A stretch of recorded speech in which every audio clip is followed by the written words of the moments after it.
All right, we're live. I'm Matt, and this is Kelson, my good friend, for years Hello, now. Internet. Yeah. So, so I got some good news. I finished your story or everything you've sent me so far, Oh, beautiful. and I was going to do a bit of reading it a second time just to make sure I knew the names, Uh-huh. so I could chat with you about it. Because I'm really bad with proper names. Then I realized freelance was getting the better of me, and I didn't have time to look up names. But I remember the scenes, and the scenes were fantastic. Oh, thank you. Yeah, yeah. Like there's something I'm realizing as I'm reading your story. So for anyone in the who's watching this later, so Kelson, you're basically writing a novel, right? Pretty Just much. prose. And so I'm used to, like, I've gotten pretty used to thinking in terms of comics pacing, I guess, and how much dialogue and how much exposition I can put into like comics version of Mm-hmm. pacing. And I'm realizing like you're building up to some really great action scenes, and I'm realizing I have no idea how to write like action. Like I'm gonna be really curious how you go about doing that, because that sounds like a unique challenge in my opinion. Well, it is because if you're just writing as opposed to drawing and dictating a comic, you have to compensate verbally for everything the audience is not seeing visually. Mm-hmm. Yeah, yeah. Well, I can see that, and I'm thinking, okay, so there's that's like a serious level of difficulty in my opinion. But also, like, how do you almost like how fast is too fast and how slow is too slow? You know, like how do you find that sweet spot? Because it's going to be different, I think, than with the comic. Now You know. that comes with a bit of trial and error, and I mean even the chapters that you've read so far, I mean, there's at least 2 or 3 rounds of rework into each one of them where I've thought, okay, I probably skipped ahead too fast, too far here. Should probably go back and explain a few more things, or maybe they should be broken up, Mm-hmm, or mm-hmm. maybe there needs to be more action interspaced with the dialogue here. That's another thing that's it's very easy to get carried away with when you're writing dialogue or exposition, to forget that your characters can also be doing things while they're interacting. Yeah, yeah, for sure. Yeah, you don't, because otherwise you're just going back and forth and saying he said, she said, kind of thing. Yeah, yeah, and then you end up with what some people have called the equivalent of Family Guy style animation, where the characters just stand there and talk to each other. Yeah, yeah. Yeah, and I really think that's one of your strengths in your storytelling, like the marketplace scene where Mm-hmm. they're gathering information. Yes, Uh, I I figured feel you like would like that chapter. yeah, yeah. I think I went a little nuts for that chapter. It was really well put together, and I mean that's a dialogue scene, but there's motivation in the it's driving the plot in action as well as dialogue, and um, I don't know. I guess it's just like it's paced really well. But of course, there's no. It's not like didn't actually end up becoming like a action, like a fighting scene, like that kind of level of action. So, Mm. like, No, yeah, just setting up a lot of tension. yeah. Dang, my wacko's out. Yeah, I was gonna say, you got a couple of wild strokes going there. Yeah. Yeah, Now, because I was trying to think earlier today, like how a lot of people make fun of comics when they're too wordy, but I've mhm. never seen someone make fun of a comic. I don't know if a comic's ever been made fun of for having not enough dialogue, and yet, so you can so people generally like sparse, and I think that's usually because of script writing. And I mean, comics used to be wordy for decades, and then people started treating them like screenplays, like Mhm. storyboards for movies, I guess. And as movies got more and more popular, I think they just started to try to mimic that, and I think that's kind of working now. But the neat thing about writing a novel, I think, is that you don't have to. I mean, you've got I mean, you've got like a Hemingway kind of sparsity, and you've got, you know, you can get really verbose too, and like it's all legitimate. Mhm. So And I kind of feel like you have more freedom, I guess, in terms of expectations. Like people are just going to find the the pace that you're presenting.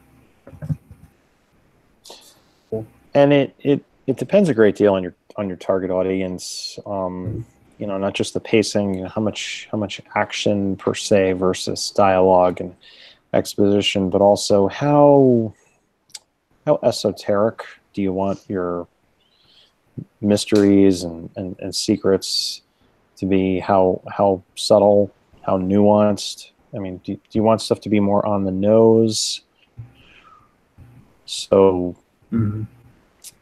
people with shorter attention spans, and this is going to sound disrespectful, but I don't really mean it that way, more simple-minded people can pick up on what you're getting at? Or do you want something that's going to be a little bit more advanced?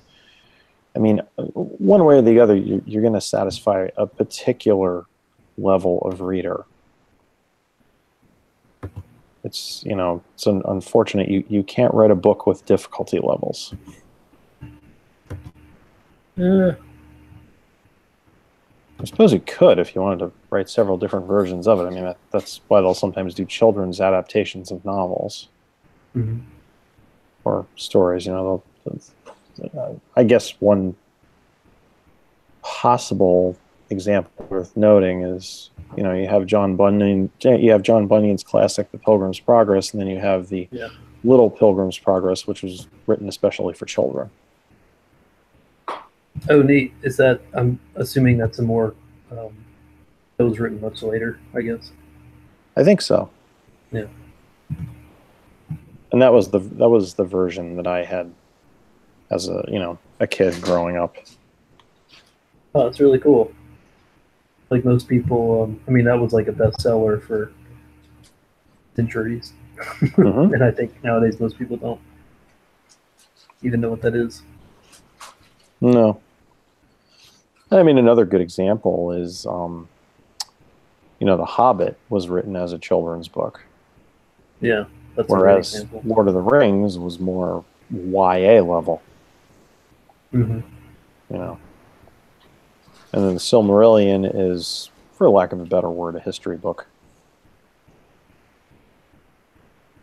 Yeah, yeah, You, just written at the level of anyone who can stand that level of detail. which I could, simply Yeah. because I was that curious about everything that made the world tick. Oh yeah, yeah. It's very readable. So this is where I find myself different from a lot of readers, in that a lot of readers seem content to just have things hinted at and not really ever fully explained. Mm-hmm. Whereas myself, I love it if the writer puts in all kinds of explanation as to, why this is the way it is, rather than just expecting me to accept it. I mean, I feel like there's enough of that in movies. Yeah, and maybe that's, yeah. This might be a problem with my comic leaning brain, because like it's kind of like I was saying, like movies affecting comics. Maybe it's my shortened attention span to go the other direction. Like I used to read a lot, I used to read like actual books, and I don't really anymore. For better or worse. Like, and I'm still reading content, but I'm reading fiction, getting my data heavy narratives, from that, or I'm reading something that doesn't have a lot of data, and that's it's like the fiction that's like super like lean, I guess, and everything but narrative. It really seems to, from my observation, it seems to depend on what a person's comfortable with. And I mean, obviously, if you're accustomed to reading comics and have been for some time, that's going to be where your comfort zone is, per se. Yeah. Like I mean, I got strong opinions on some things, but I think I'm pretty convinced that you're right. It is just a matter of taste, honestly. Whereas other people, I think there are some people, and maybe I was always kind of like this in my own right. I always enjoyed the visuals of comics. I felt like typically the dialogue and interaction and scenes could be a bit lacking. Yeah. And that's often the case. Yeah. No, I definitely understand and appreciate the difference between writing for a novel and writing for a graphic narrative. I mean, that was pretty much the point of the class at Ringling that focused on that. And that was an interesting experience in and of itself, because one of the things that I did, because the final assignment for that class was to create your own concept for a comic. So, of course, what I did was I took the working draft of Last Dragoon at the time, and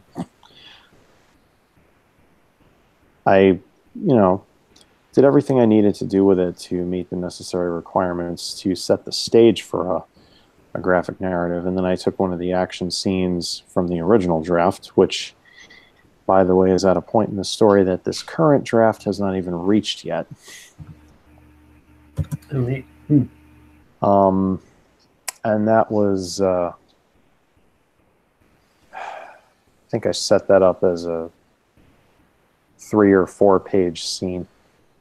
And it was interesting. I mean, the fact that I was completely out of practice with drawing made that aspect of it difficult, but you weren't graded on how good your drawings were, but rather your layout, your dialogue, how effective the scene was at presenting the information you wanted it to present, how balanced everything was. Yeah. And were they evaluating your? Were you able to explain your intentions, I guess, and then they would evaluate it based on how well your intentions are? Just kind of looking at it. Actually, a lot of the storytelling aspects of that class focused on, things like the hero's journey and, the formulas, as it were, to follow when writing characters, and how if your character has X quality, then it should be offset by this. and try writing a character that way just to see what it's like. Yeah, yeah. And we did a bunch of randomized, in some cases, game-like exercises in class that revolved around that, as I recall. Yeah. So. Yeah, it makes sense. I mean, do you recall, talking about recalling, do you recall, like, how did you have to reformat things for a graphic narrative if you already had like a prose draft? Well, the one scene that I chose was not dialogue heavy to begin with, and it was actually very action heavy. Mm-hmm. So probably one of the easier scenes to convert into a series of comic panels, because a lot of the action that was described is very easily illustrated in one or two images. Yeah, yeah, yeah. Yeah, like for instance, like I was thinking about your the final chapter and coming Mm-hmm. up on the sort of highway and getting sort of intercepted by the giant. What did you call it? Like a stingray in the sky, kind of. Oh, the Storm Lord. Yeah, the electric uh, stingray thing, which is awesome, and it's like so well paced for prose. Thank you. Yeah, and I was just thinking about how it shocks me how quickly that probably would have taken if it was a a, trying to root itself in a visual narrative, because Well, I actually, I've, it's funny because not most of what I've written so far, but that scene I actually visualized how I would do that as comic panels. Oh yeah, oh cool. I haven't actually drawn it out yet, but I may just for fun at some point. Yeah, yeah, it'd be cool to see. So Yeah. I do think eventually, and I think we talked about this at one point, what I would like to do ultimately, because I think this would, I think this format would lend itself to my strengths most, is rather than going for a full-on graphic novel, which would take centuries for me to do, just write a novel, but then include some pretty good illustrations here and there to tie in some key scenes and events with visuals. Yeah, sure, sure. Like YA often does. Yeah, I mean, you see a lot of stuff like that in the classic books, like Tom Sawyer. Yeah, yeah. There's a guy, what's his name? I used to almost collect his stuff. Tony Ditterlizzi. I've never known how to say it. Been big for a while in that scene. He's a fantastic illustrator that turned to writing Uh-huh. and is producing his own like fully young adult series, kind of fantasy sci-fi stories, Mm-hmm. and then taking that approach, trying to recapture that same sort of feel, which is pretty cool. Yeah. I mean, there's a lot of people I feel like kind of going to be retro in that respect. It's pretty cool. So it's a popular way to do things in a good way. Now, of course, laying aside just the raw action involved, I figured another thing you would be able to appreciate is the the obvious spiritual aspects at play. Yeah, you mean just in the in all the chapters, or? Yes, but in some specifically more than others. Yeah, I'm realizing the like the priesthood class Mm-hmm. is a lot more like Hebrew than I had picked up on earlier. I guess it's kind of cool. In terms of reference, they're I mean, if you kind had to of pick like, something. if I had to make a comparison, it's kind of like a melding of Christians and Messianic Jews in a way. Yeah, yeah, I can see that. Yeah. Although, I mean, there are certainly ample clues dropped, and one that I think is particularly on the nose, but most people do not get. What, Shekinah? No, no, I wouldn't actually consider that one so on the nose. Oh yeah. Oh. I don't know how many people actually know what that means, but Would it have been in the giving, last, in like the back 4 chapters? yes. Yeah.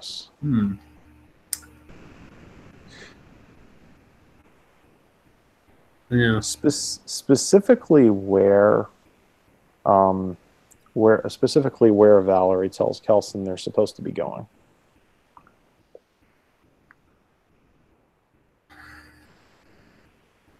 Man, see, this is why I should have done my homework and Well, reread it before. I'm really bad with proper names and places. Oh, I understand, and that's fine, but that's something to that's something to look up, off stream. Oh yeah, for sure. Yeah. Because I'll be honest, it's not something I really want to give away on stream anyway, seeing as people can come back and watch these videos after the fact. Yeah, that's a good point.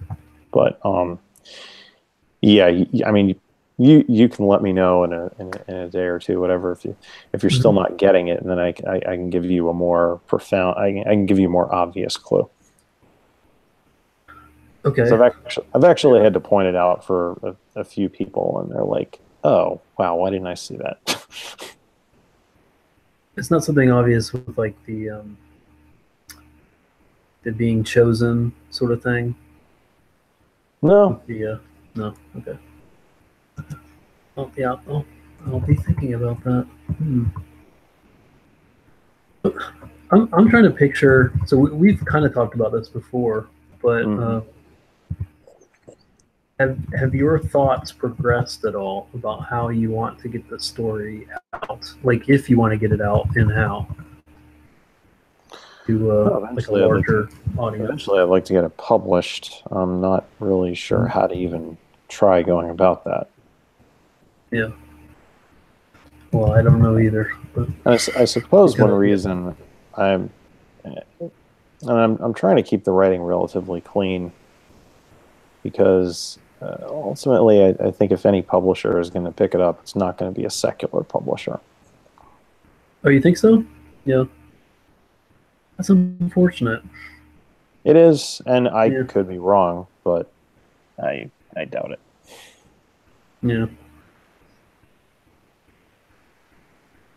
Yeah, because there's so much that I don't know. You can get away with. I mean, I hate saying "get away with."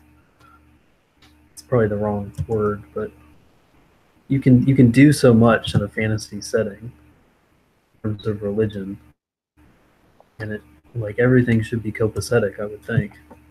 Shouldn't throw anyone off. But I'm no publicist.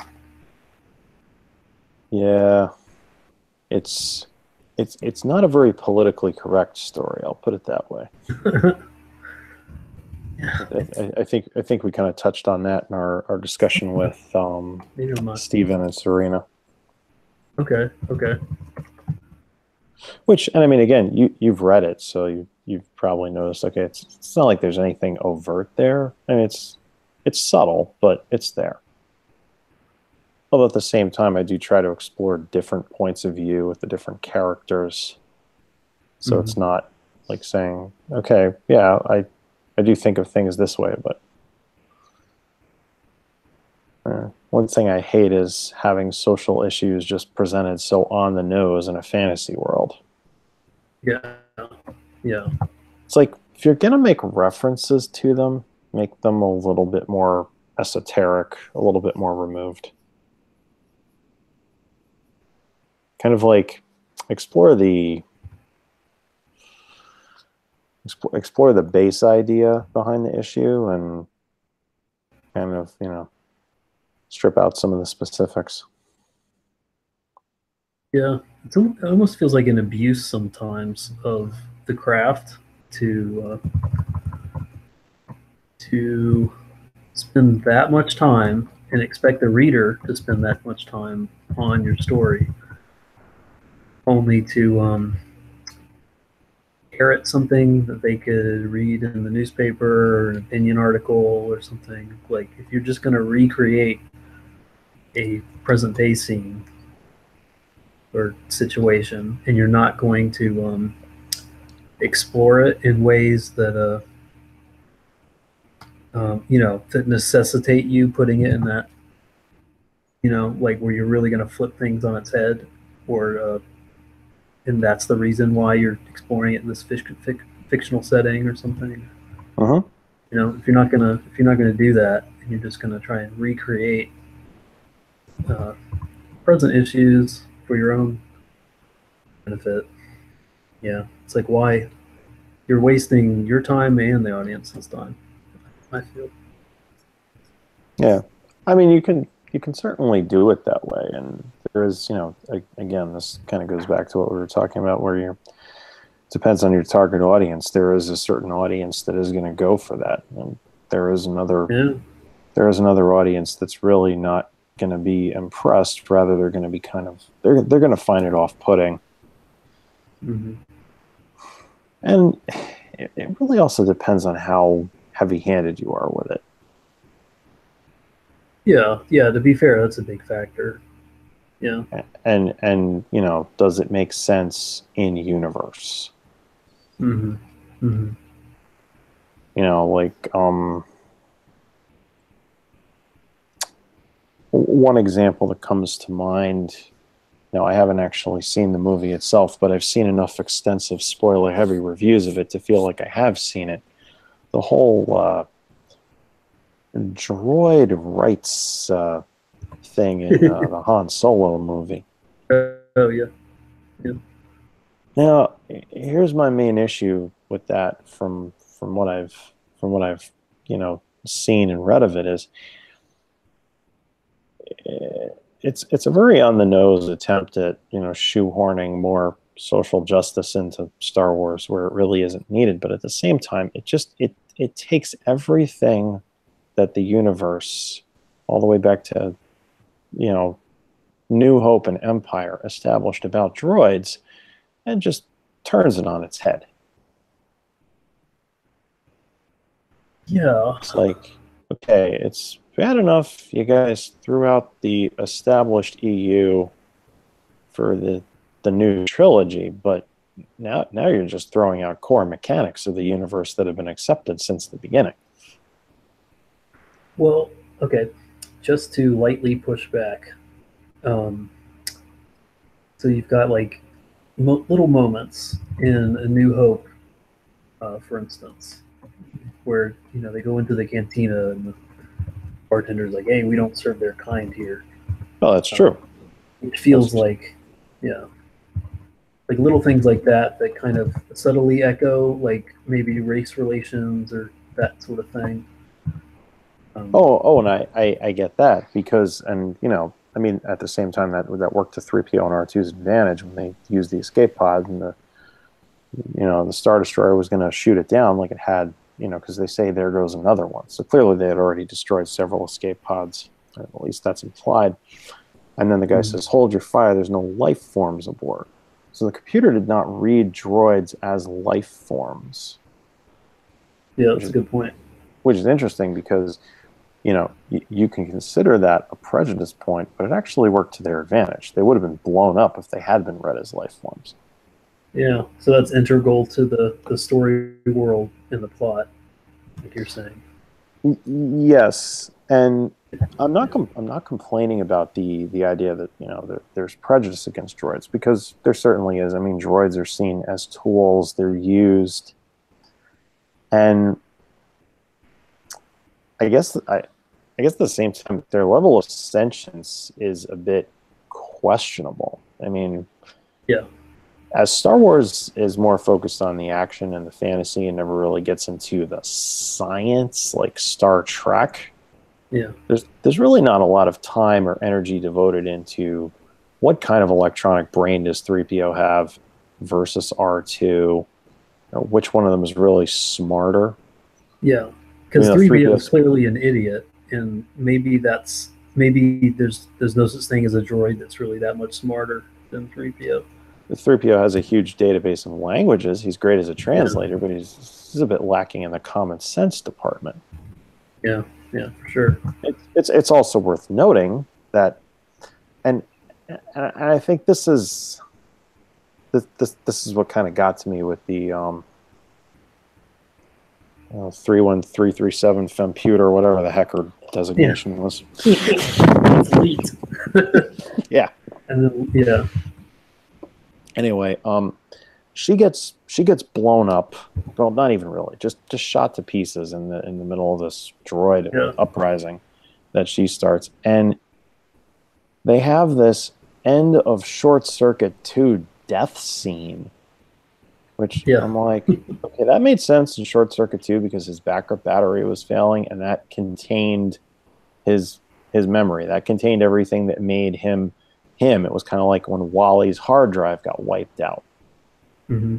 And, thankfully, Eve had a backup. Otherwise, Wally would have ceased to be Wally. He would have just been another Wally unit with the basic operating system. Yeah.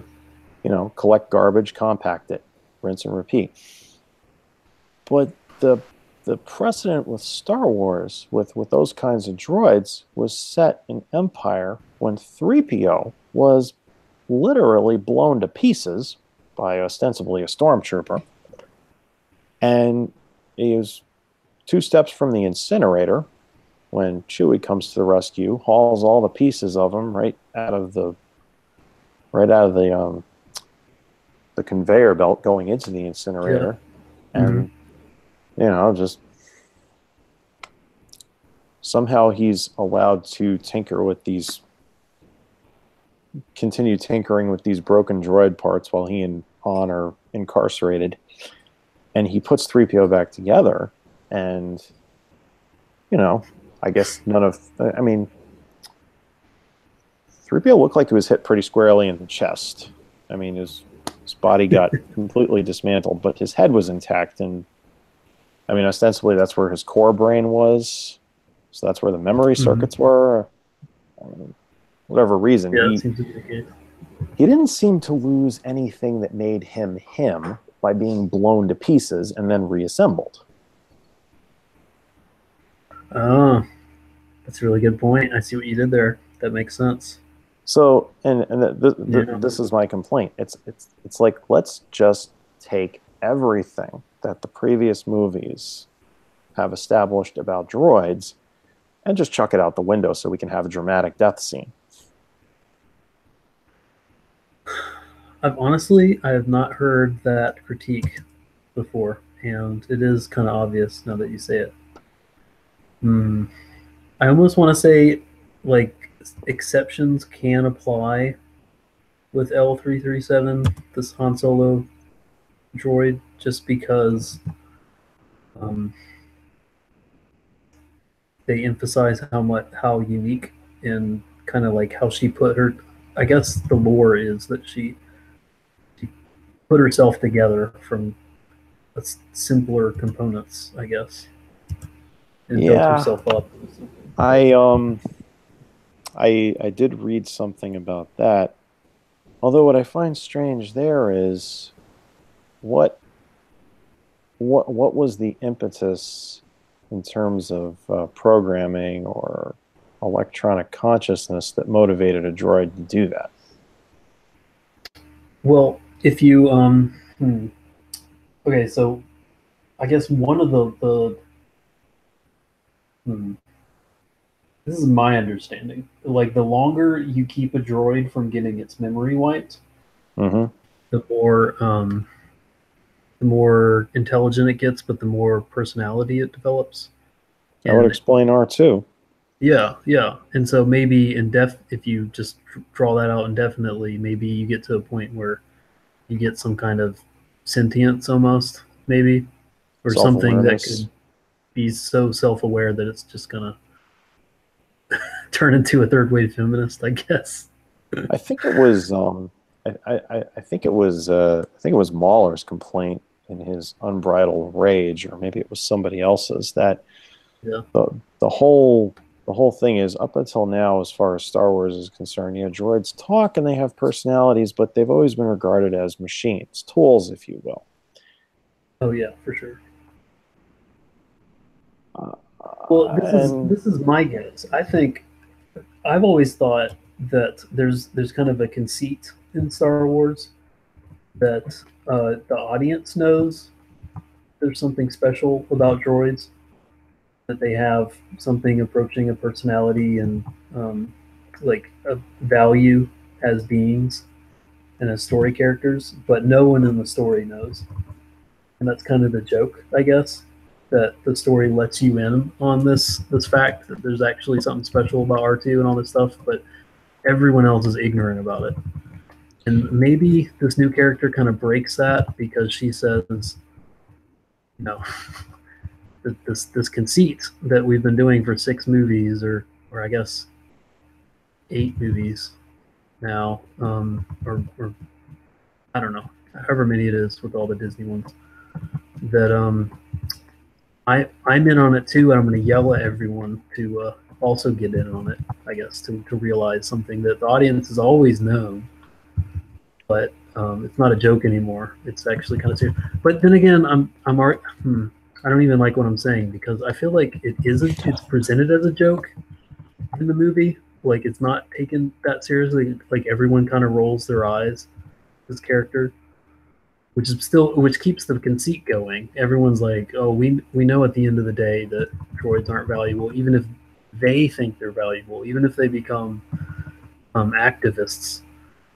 Like, we still kind of know. And then, like, Lando's, he has like a I guess, like, somewhat of a almost friendship bordering on romantic relationship, maybe, but that's played for laughs. And I was under the impression it was a sight more than that. Yeah. Well, it's hard to tell. You got to see it, because it's difficult. Like, my radar would be, I don't know, if they were trying to merely present a message, and this goes to the whole lore of, like, how this whole thing got made to begin with, and how they fired the original directors and got Ron Howard in and all this kind of stuff. Like, maybe it was taken more seriously by Kasdan, who wrote it, and the original, the Lego Movie directors thought it was so ham-fisted that they're just going to have a grand old time and turn it into a comedy when it wasn't supposed to be a comedy.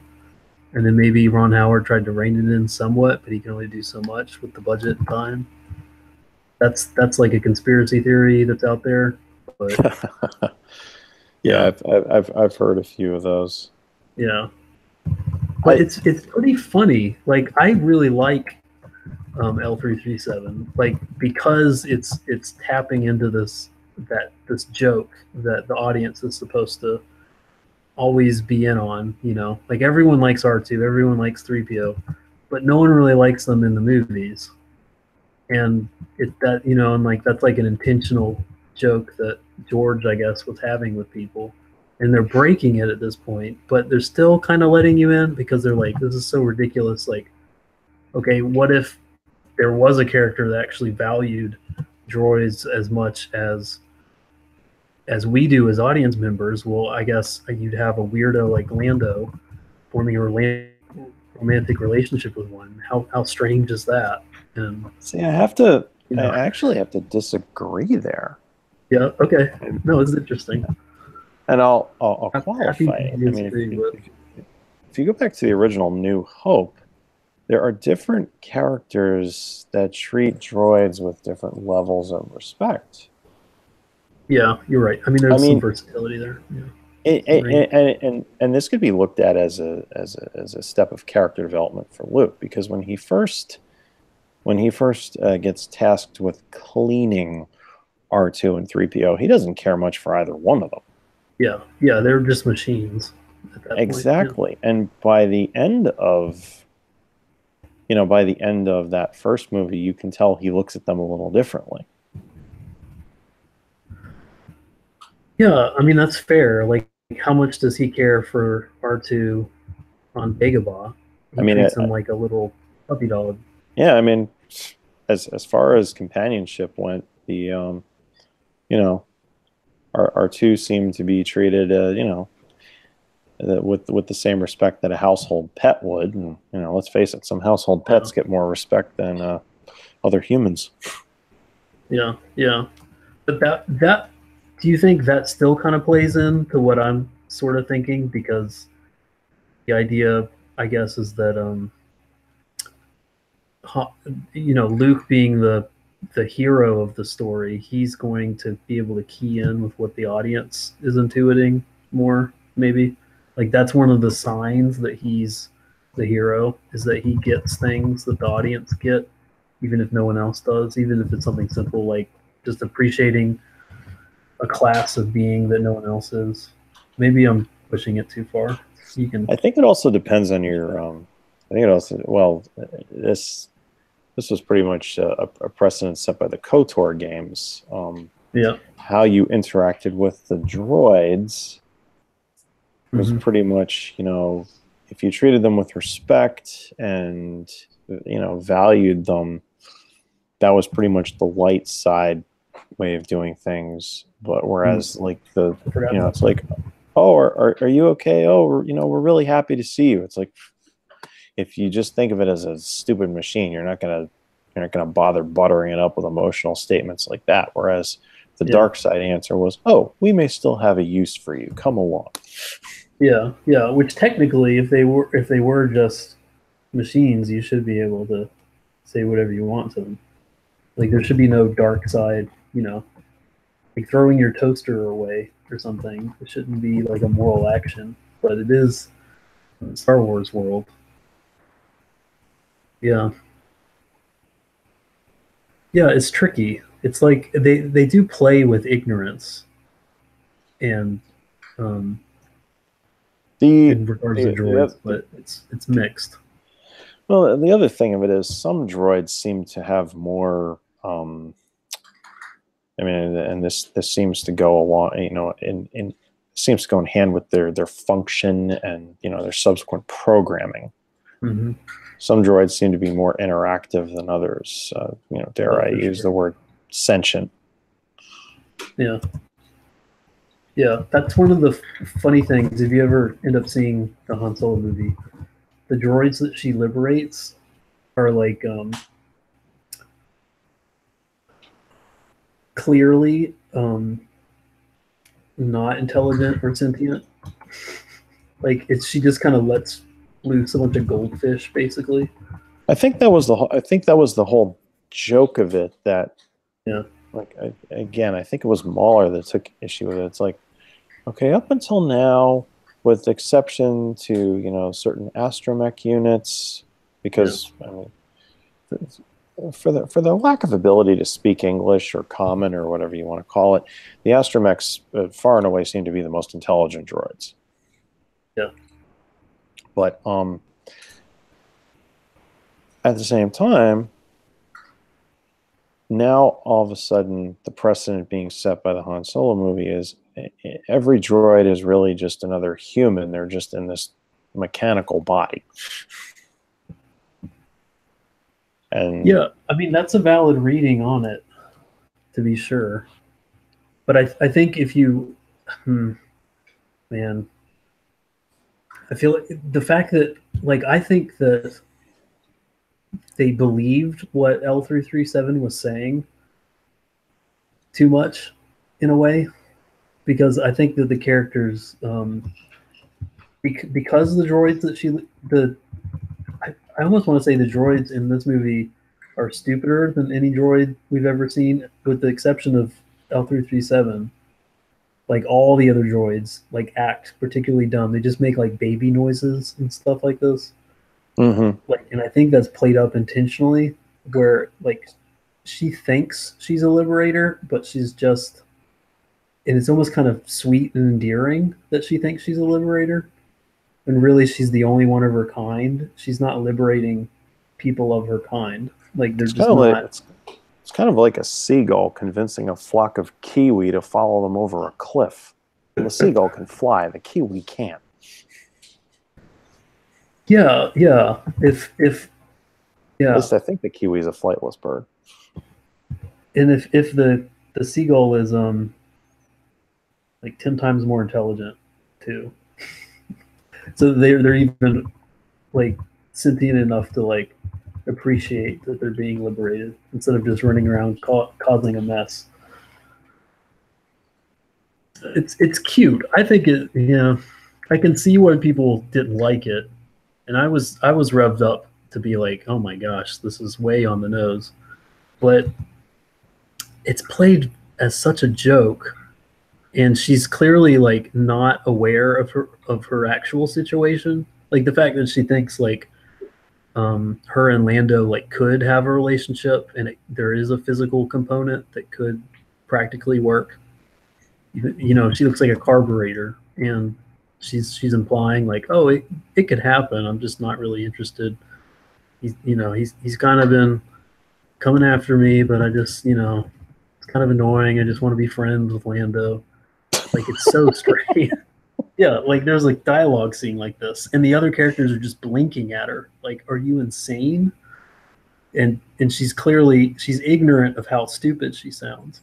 I just remember the It part. makes it kind of fun. I don't know. I just remember the clip where Kira, I think it's Kira, says to her, "Does that actually work?" And she turns around and says, "Oh, trust me, it works." Yeah, that's the scene. Yeah, and it's so strange. And Kira's clearly not convinced. That's the great part about it. Is like the whole movie's like winking at you. Like, Of course, how I'm thinking to strange is this myself, droid? oh, well, the whole time I'm thinking to myself, well, she's made of mechanical components. There are certain mechanical components that serve a similar purpose. This is not difficult to extrapolate if one was so motivated. Yeah, in theory, yeah. I didn't see any. On a side note, you don't have it up currently, but in the one frame, that one, there it is. Yeah. Amira totally looks like New Hope Leia there. Yeah.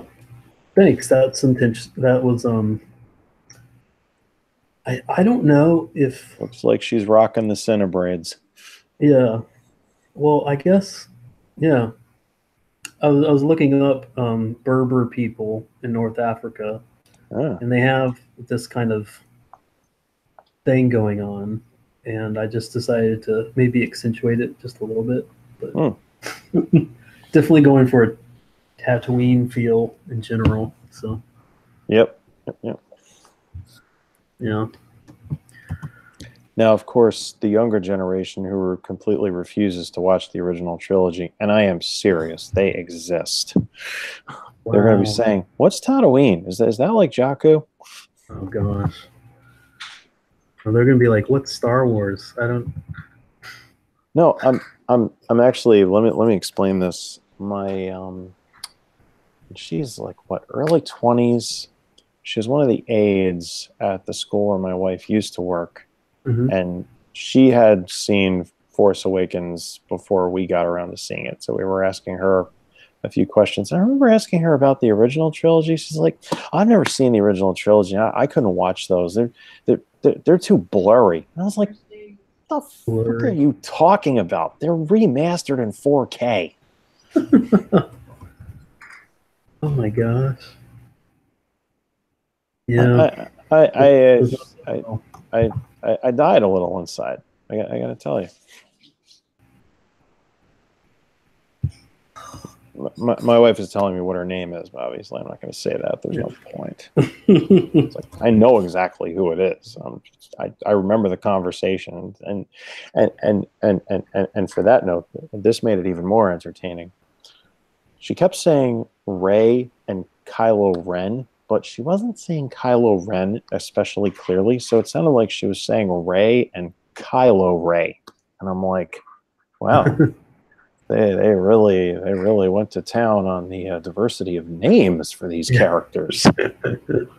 Yeah. Those movies.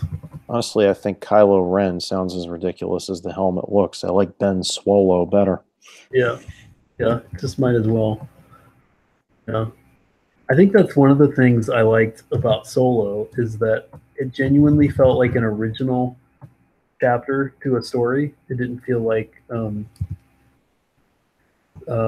mean, there's a lot of fan service, but Well, it's of not course. trying to recreate scenarios that fans would, be like, oh, that's from a movie I've already seen before called Star Wars. I like it now.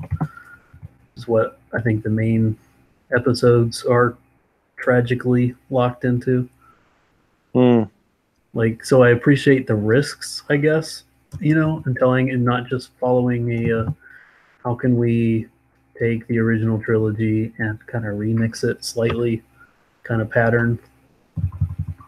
So I give I give Star Wars movies more leeway when they do that. So I'm actually going to be honest. The only real motivation I would have for actually checking out the movie at this point would be to see in entirety just how much of a cartoon character Woody Harrelson is in that movie. Oh yeah, because that's the whole thing I too. find Woody Harrelson's characters to be entertaining. Yeah, well, he played. I mean, I think they just told him to play himself. That's usually what they do. Yeah, which isn't the first time. Right?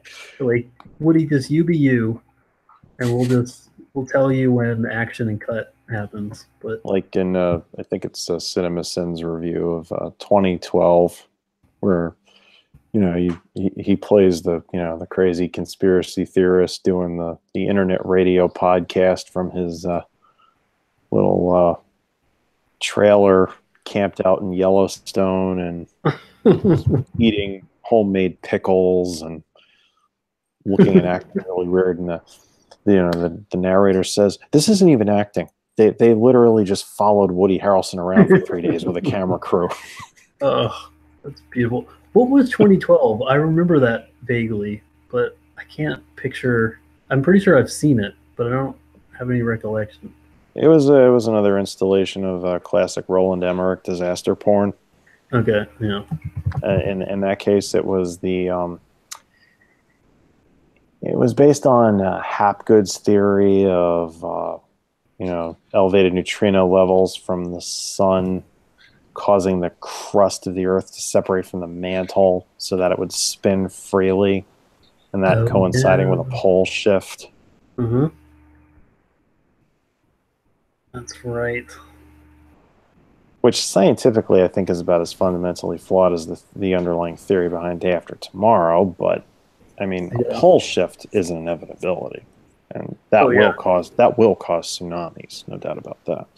And it's shifting. I was trying to explain it to my wife the other day, hearing about the poles shifting. I mean, and I guess they're always shifting somewhat, but how they're North Pole's in Siberia now or something, and the South Pole's in Australia. It's starting to move, and eventually you're going to get a point where it flips. And what they're not sure about, I think there's differing theories and schools of thought on this. When the magnetic poles reverse, will that change the rotation of the Earth? I mean, oh my gosh. Will the Earth stop rotating and then start rotating in the opposite direction? Because you can just imagine what that would do to the water in the oceans. Yeah. Yeah. Like, I guess like every current would have to be. I mean, you'd have the Pacific washing over the Great Plains. Let's just put it that way. Oh, wow. Yeah, let's hope that doesn't happen. And the scary thing is that it's completely, unlike what people say about climate change and stuff like that. I mean, there's nothing you can do about the polarity of the Earth. Nope. And actually, there's not a whole heck of a lot you can do about climate change either, because that's dependent more on sunspot activity than carbon emissions. Yeah, that's my understanding too. Yeah. once again, I think we might be in the same weird corners of YouTube. That does seem to be the case, which is pretty interesting. That's a whole other thing. Well, it also kind of that dovetails with the whole theory of the electric universe versus, you know. Yep, I've been there. I've been to that corner. Is the sun a giant fusion generator, or is it actually a giant anode ball or cathode or whichever it's called? Yeah, yeah. I'm not at the level of understanding the terminology that they throw out, but I watched. It's kind of funny though. But as I understand it, the realization that the nature of the universe is actually electrical, that seems to be something that school children in other parts of the world just learn by default. But I remember having a conversation with Claudia once, and you know, as you know, she's gotten a lot of schooling here in the States, but also a lot of it in Germany. Yeah. And you know, I mentioned, oh well, you know, the universe is electric, and she just nods her head like, oh yeah, absolutely. And I'm like, oh, yeah, right, European schools. Oh wow, go figure. That's encouraging in its way. Yeah. Yeah, like one of the things I really enjoy about this electric universe stuff is that there's a lot of people in that community that understand the science well enough and are confident enough to make predictions. Mm-hmm. And you know, have like testable hypotheses, and it all seems to be working pretty well. And then there's like, on the same time, like they have in the same community, people making like just wild, like the strangest, like kind of theories that, you know, tying into like world religions and stuff like this that that don't seem falsifiable, that don't seem you know, testable. It's just kind of like looking for associations and then just kind of building, you know, building your theory and then finding proof for that theory because you want it to be, you know, that kind of thing. And you find everything in between, but it's also fascinating because it doesn't fit any kind of paradigm whatsoever of, you know, like left right politics or something. Like it's just people, like it's just like free thinkers, I guess, like doing their thing. You know, it really attracts me. It's funny because a lot of these arguments, they don't even really have a party affiliation per se. Yeah, yeah. And how could they? Yeah, it's not a political concept, really. I mean, here's a funny thing. I've gotten into a lot of arguments with people on social media over, you know, vaccinations. Yeah, sure. And it's funny. If you tell a Republican who's pro-vax that you're anti-vax, they'll tell you you're a liberal. Yeah. If you tell a liberal who's pro-vax that you're anti-vax, they'll turn around and say, oh, I bet you voted for Trump. Yeah. It's like, you know, the irony there is most Trump supporters are pro-vax, probably. Or at least they would have been 3 or 4 years ago. But yeah, I mean, those numbers are starting to flip just based on the fact that more people are calling into question things like, why have these companies bought legislation that gives them a legal shield from any repercussions whatsoever? Yeah. Yeah, I think a lot of it seems to flip with whether or not your party is in office. I think is one factor. Well, the odd thing about Trump is he's kind of an anti-Republican in that way because he does not toe the establishment line, and he never has. Yeah. Yeah, for sure. And, you know, a lot of people see that as a bad thing. And I'm like, well, do we really need just another Republican who rolls over every time the Democrats say boo? Yeah, yeah, yeah. I mean, he wouldn't be president. That's Yeah. what he was. Yeah, for sure. I mean, it's like people are like, well, he's a jerk. I'm like, well, yeah, he can be, but that's kind of what people wanted. Yeah. I mean, in my opinion, Obama was a jerk and people loved him. Oh yeah, he was nice. I feel like he was nice about it, but he was a jerk. If you know what I mean. Like he had a way of people who agreed with him felt like he was saying things compassionately. I guess. Uh-huh. And people who didn't agree with him, um, I mean, could see the condescension. I guess. You And know. that's that's really where your perception of a person is colored. Yeah. Yeah. Then again, for me, a lot of what colors my perception of a person is like where they stand on things, what they say, you know, what they're and not just what they say, because you know anybody can prepare scripted sound bites for news cameras. I mean that's Yeah. politics Especially 101. politicians. But Yeah. what do you do? You know, Mm-hmm. what actual actions have you taken? Yeah. Yeah. And that was so I we can get into that a little bit more sometime off stream. I don't want to get overly political, Oh, but yeah. I'm cool with that too. But yeah, it's probably a stream unto itself. I would think. oh definitely. But to circle back to my original point, so it's interesting because we have a bit of a difference of opinion on the social issue, if you will, that was quite ham sandwich fistedly presented in the Solo movie. Yeah, and it was ham fisted for sure. And so there you go. That goes right back to my point about audience. You know, Yeah. one group of people is going to love a certain presentation, while Yeah. another is going to be appalled by it. And you know, I mean, some people would say, "Oh, look at this guy. He's triggered by this movie." No, not really. I just don't care. I'm kind Yeah. of past the point of caring. Yeah.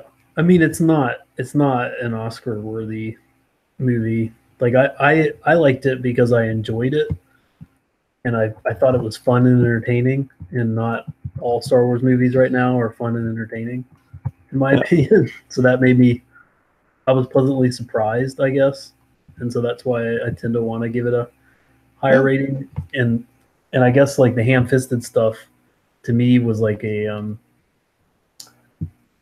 it was an opportunity for the film to just kind of say, hey, isn't this weird? What kind of world we're in right now? How things are kind of strange. Like that's weird, right? Like I feel like that's what it was doing, and so it And got me to like laugh at our circumstances. well, you know what colors those perceptions is your individual worldview. Yeah, for sure. And you know, given that we come from somewhat different political backgrounds, Yeah, um, and I dare say probably had vastly differing social experiences at school as a result. yeah, yeah, That will that will that will widely affect how you're going to perceive things like that, and where you draw the line between something just being, oh, you know, this is cute, it's funny, it's entertaining, yeah, or okay, this is a very pointed and shoehorning of an agenda into something. It's like, I mean, everything that is created has an agenda, whether the person wants it to or not. I mean, that is a core principle of human nature. We put pieces of ourselves, our worldviews, our beliefs into everything we make. yeah. That's well said. Yeah, that's very fair. And it was the core Yeah. basis of Bernays propaganda. Mm. I Mm-hmm. mean, and we learned about that in history of graphic design, where you know the discipline pretty much got co-opted. If it had been before, it really got ramped up in the 1930s, and from then on, being used as a platform for just really pushing on the nose political propaganda. Yeah, yeah, and that's it definitely it was on the rise since like maybe 2008 or so, and then past couple years, I guess there's been like at least on the internets, there's an equal and opposite opposing force to that, I guess, that still believes that, you know, um, art should be political, but they're pushing in the other direction, I guess. Art should be political unless you're losing a meme. Unless you're losing a meme war, then start banning the memes. Yeah, yeah. Oh my gosh, well said. Or don't actually ban the memes, because no, but rather don't ban the guns, ban the bullets. Make it so that you can't use any content in a meme unless it's completely yours. Yeah. It's like, okay, well, that pretty much destroys memeing now and forever. Isn't that what's happening? Yeah, correct me if I'm wrong. Isn't there something like that was passed in England? Something about I believe it was the EU. It was Article 13. Yeah. And I think it actually got, enough of an opposition rose up against it. It got sent back to the drawing board. I could be wrong there. Good. Gosh. Which, after the complete debacle of Brexit was, good to see something moving in a good direction. Yeah, you can't just double down on that kind of authoritarianism. Now, I saw another thing earlier today. Apparently, it was an article dated back on February 5th or before that.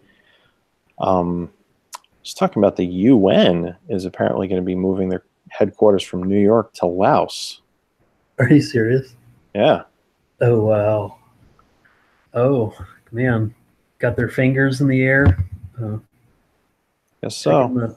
Checking the change in the wind. Oh, wow. I mean, that certainly raises several questions, but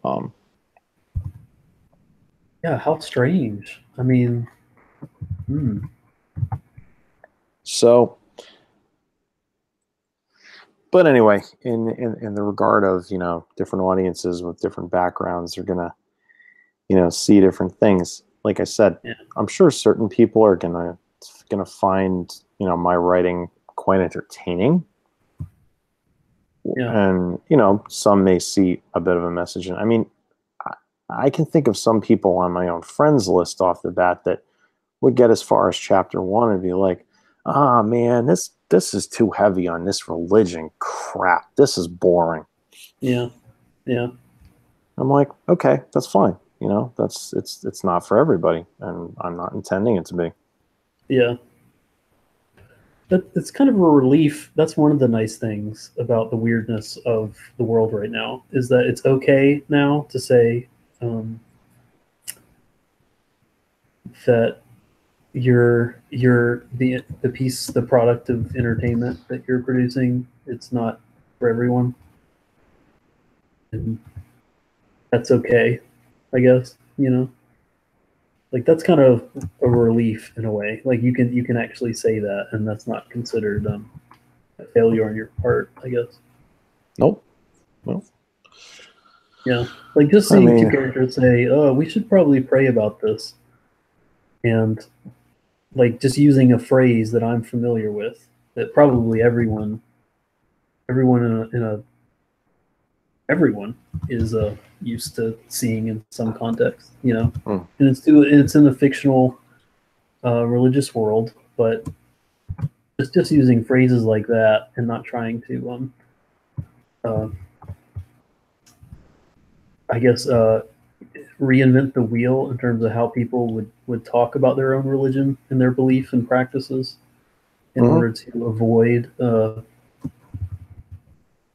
don't know, I guess maybe making some people uncomfortable by just having everyday religious speak taking place. Like I actually really appreciate that. you know. And seeing similar things, you did similar things in the I mean, you have like an Arabic type world with a um, there's some like Arabic type speak sort of things. Mm-hmm. You know, it's like Pidgin Arabic, which I really, you know, like things that look an awful lot like Salam Alaikum and stuff like that. I find that really rewarding too. And I'm not a Muslim, you know, so it's like oh, that's nice. Like yeah, like, let's do that. Let's go there. That sounds fun. I can relate to that. So that's, but yeah, but that's not for everyone. Yeah, I mean, most of the religions in my world are, I guess they'd be most accurately described as nods to actual religions.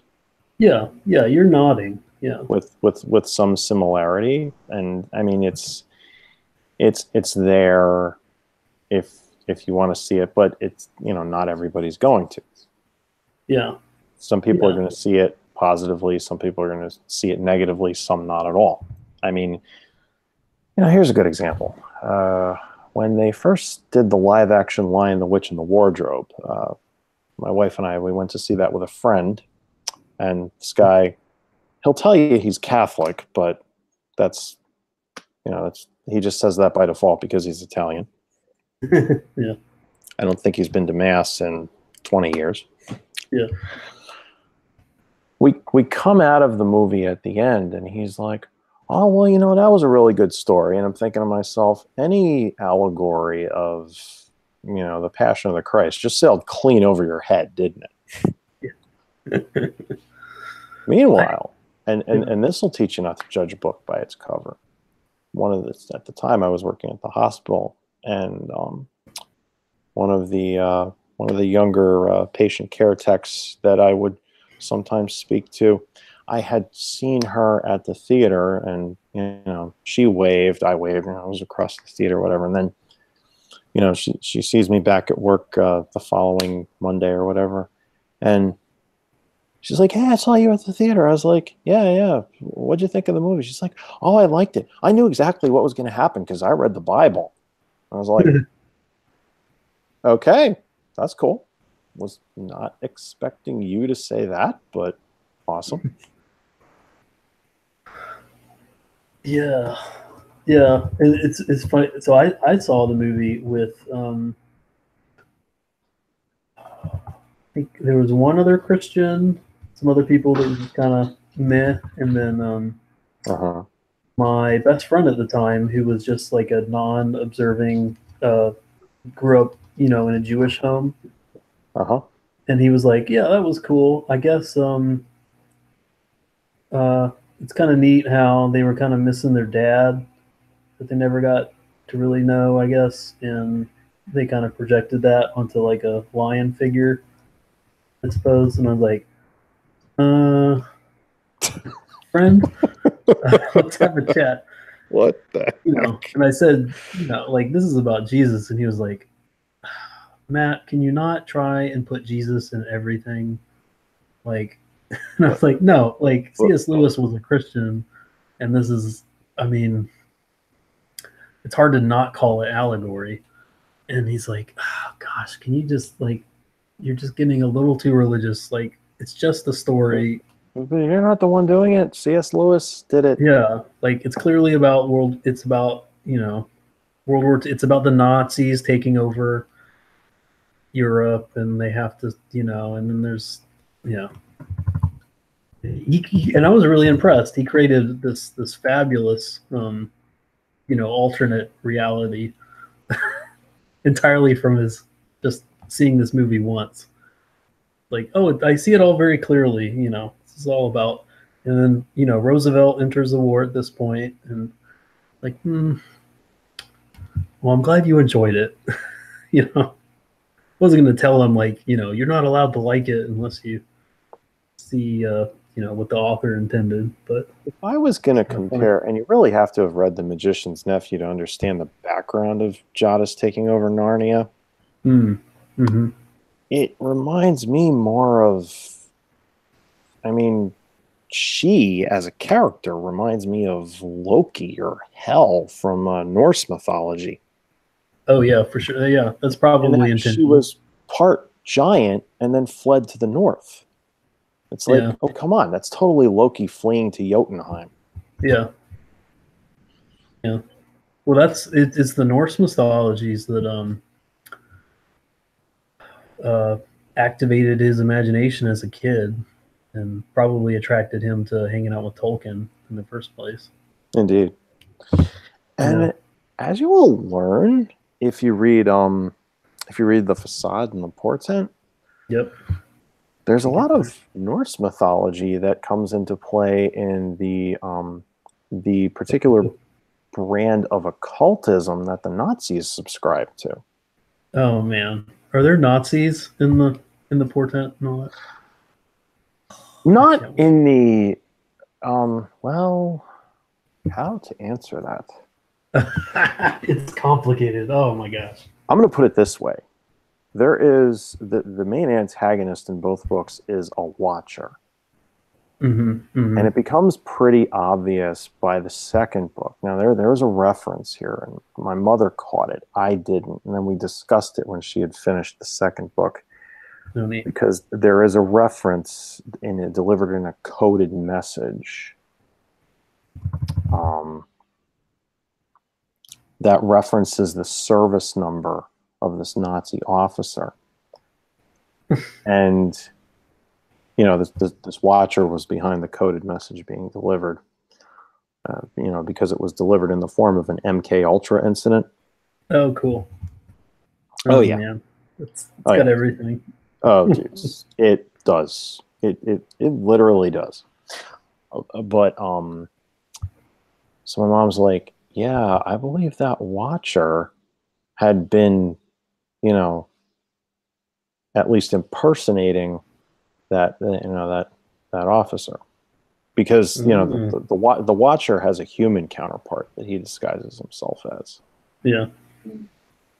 And you know, I'm not going to say any more than that for spoiler purposes, but yeah, good stuff. You will definitely enjoy it.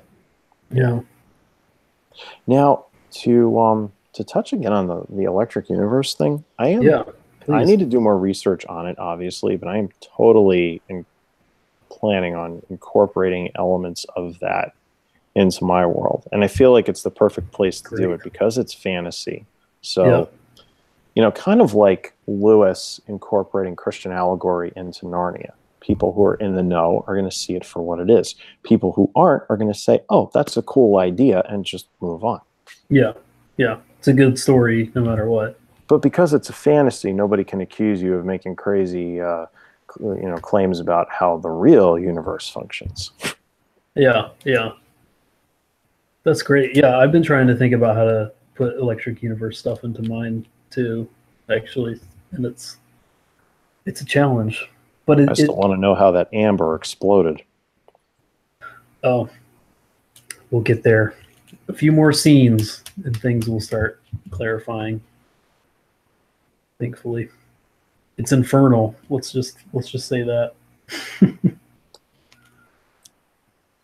But when I was talking about the spiritual aspect, if you caught in the last chapter that when Kelson senses the Storm Lord, that there is like a dark voice that almost seems to be controlling it. Yeah. And of course, Kelson doesn't fully understand what it's saying, but you, the reader, do, because you just read about what the seeker is. So yeah, it's like you come to realize there is a spiritual will working against whatever is in play here. Mm-hmm. Mm-hmm. Well, that's the tricky thing with fantasy sci-fi is that what I would call spiritual in this world, I'm a lot more hesitant to call. Like, I might just think this is like a level of technology I don't understand. And I guess at the end of the day, like, what is spiritual? It's just another way of talking about reality, just a different dimension of it. So if that's technology or God I've or got another way gods to or put it for you. What is technology to humans, but more of the secret knowledge that was shared by the original 200? Yeah, which is on in some way you could talk about it as being like a spiritual knowledge, Mm-hmm. given the means by which it was gotten. Yeah, very true. Yeah. And it's funny too, because especially once you get into Heiser's stuff and you realize, yeah, there's all these different levels of Elohim and lesser gods, if you will. Suddenly, the scheme that Tolkien paints with the first act of the Silmarillion, with the Ainur and the Valar and the Maiar, all these different tiers of gods and angelic beings, and then underneath them, you have the the humanoid races, which the elves are immortal, but they're not on the same level as the Maiar or the Valar. Yeah. Mm-hmm. Which that is something I feel like I should specify about scions, because I'm waiting for somebody to raise the objection. Well, you're kind of getting into this like angels cohabitating with humans. It's like, yeah, no, the scions are not angels. They're like elves on steroids, but they are not angels. Yeah, the only thing I've gotten is we're talking about is Kelson a scion? He's half scion and half human. That's right. I knew that. Yeah, I'm just getting like super long life and some heightened abilities, stuff that's comparable, except for being able to read the thoughts of that thing at the end. But well, that actually, it's not that he's able to read its thoughts. It's not that he's telepathic or anything per se, although science can communicate with each other telepathically. Mm-hmm. But rather, and see, here's a question of whether what you're hinting at is too subtle or too obvious. The fact that his hair is visibly reacting to the plasma in a way that ordinary human hair would not. Yeah. And I did talk about this in passing with Stephen and Serena. And I'd asked your opinion on this. Like scions have, every person has a birth element, usually depending on when they're born. Mm-hmm. And in terms of scions, they are able to manipulate that element to varying degrees. Okay. Yeah. So, and that's a part of Kelson that he's never really embraced, because he's always thought of himself as more human. And so this is going to be how his character develops. Okay. Yeah. It's going to be tricky. Well, I guess you should know that I didn't think it was out of the ordinary for him to be reacting the way he was, because I thought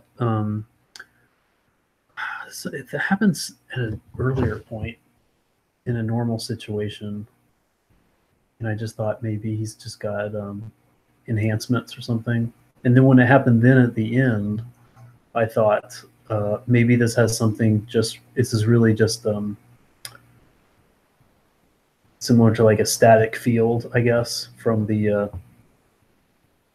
discharge thing that the So I just thought like maybe everyone would be experiencing this.